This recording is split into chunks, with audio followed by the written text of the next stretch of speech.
السلام علیکم ورحمۃ اللہ وبرکاتہ۔ سب سے بہترین دوست اللہ ہے جو بہت جلدی مان جاتا ہے، پرانی باتیں یاد نہیں کرواتا، کبھی مایوس نہیں لوٹاتا اپنے در سے۔ ابلیس نے تو ایک سجدے سے انکار کیا تھا، وہ بھی انسان کو، اور ہم اللہ پاک کا بلاوا اذان سن کر بھی نماز نہیں پڑھتے تو کتنے سجدوں سے انکار کر رہے ہیں، کبھی تو سوچیں۔ ساحل کو کبھی خالی ہاتھ نہ لوٹاؤ، کیونکہ وہ تم پر اللہ کا احسان ہے کہ اس نے اپنی مخلوق کو تمہارے در پر بھیجا۔ اگر کوئی مردہ قبر سے نکل کر دنیا کے زندہ لوگوں کو صرف موت کی شدت ہی سے باخبر کر دے تو لوگ عیش و آرام کو بھول جائیں اور ان کی راتوں کی نیندیں اڑ جائیں۔ یا اللہ ہمیں سکرات موت کی سختی سے محفوظ رکھنا، آمین۔ اگر تم نے نماز چھوڑی تو سمجھ لو کہ راحت اور برکت بھی تمہیں چھوڑ گئی۔ زندگی بہت مختصر ہے، اسے رب کی نافرمانیوں میں ضائع نہ کرو۔ اگر نماز پڑھنے سے تم گناہ سے باز آ جاؤ تو سمجھ لو کہ تمہاری نماز قبول ہو رہی ہے۔ زبان کو غیبت سے پاک کر لو، پیٹ کو لقمہ حرام سے دور کر لو، دعائیں قبول ہو جائیں گی۔ رسول اللہ صلی اللہ علیہ وسلم نے ارشاد فرمایا کہ اللہ تعالیٰ فرماتا ہے کہ میرے ذکر کے لیے وقت نکالو، میں تمہارے کاموں میں برکت عطا کروں گا، ورنہ دنیاوی کاموں کی کثرت تم پر اس قدر مسلط کر دوں گا کہ تمہیں فرصت ہی نہ ہوگی اور سکون سے محروم رہو گے۔ ریڑھی والا حج پر جا رہا تھا، لوگوں نے پوچھا کہ تم تو ریڑھی لگاتے ہو، سفر کا خرچ کہاں سے آیا؟ اس نے جواب دیا، ریڑھی میں لگاتا ہوں، میرا رب نہیں۔ موت کو یاد رکھنا نفس کی تمام بیماریوں کا علاج ہے۔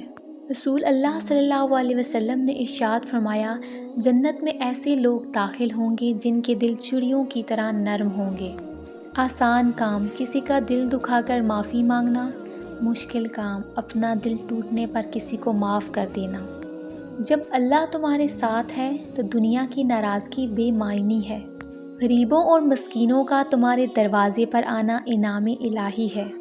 دنیا والے زیادتی کریں تو مسکراتے ہوئے معاف کر دیا کرو۔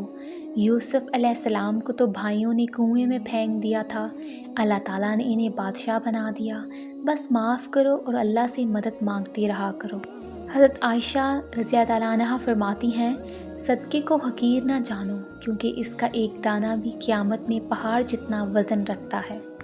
نماز میں ہم اللہ سے بات کرتے ہیں، قرآن میں اللہ ہم سے بات کرتا ہے۔ دعائیں رد نہیں ہوتی، بس بہترین وقت پر قبول ہوتی ہیں۔ رسول اللہ صلی اللہ علیہ وسلم نے ارشاد فرمایا، جو تم سے اللہ کے نام پر مانگے تو اسے دو۔ محبت تو وہ ہے جو نبی پاک نے اپنی امت سے کی۔ اللہ کا بہترین بندہ وہ ہے جو اللہ کی مرضی پر راضی رہے۔ جب انصاف ختم ہو جاتا ہے تو پھر انسان جانوروں سے بھی بدتر ہو جاتا ہے۔ مت رکھ اتنی نفرت اپنے دل میں اے انسان، جس دل میں نفرت ہوتی ہے اس دل میں رب نہیں بستا۔ اولاد کو اگر آگے بڑھانا ہو تو اپنی زندگی سے تانے نکال دو۔ نبی کریم صلی اللہ علیہ وسلم نے ارشاد فرمایا، اگر ظلم نہیں کرو گے تو قیامت میں نور کے ساتھ اٹھائے جاؤ گے۔ جو شخص رات کو وضو کر کے سوئے پھر اس کو موت آ جائے تو وہ شہید مرا۔ نماز سے فارغ ہونے کے بعد 3 مرتبہ استغفار پڑھنا سنت ہے۔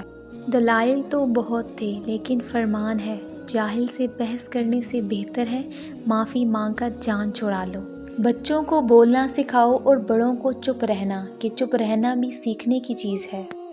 معاف کرنا سب سے بڑا بدلہ لینا ہے۔ اللہ کی قسم، جو مزہ اللہ کو راضی کرنے میں ہے وہ دنیا کی کسی چیز میں نہیں۔ رات کو تنہائی میں خاموشی سے دعا مانگو تو لگتا ہے کہ اللہ صرف میرا ہے۔ نفرتوں کے بازار میں رہنے کا بھی عجب مزہ ہے، لوگ رلانا نہیں چھوڑتے، ہم مسکرانا نہیں چھوڑتے۔ جوانی کے دھوکے میں نہ آنا، کیونکہ بوڑھا ہونے سے پہلے ہی کافی نوجوان گزر چکے ہیں۔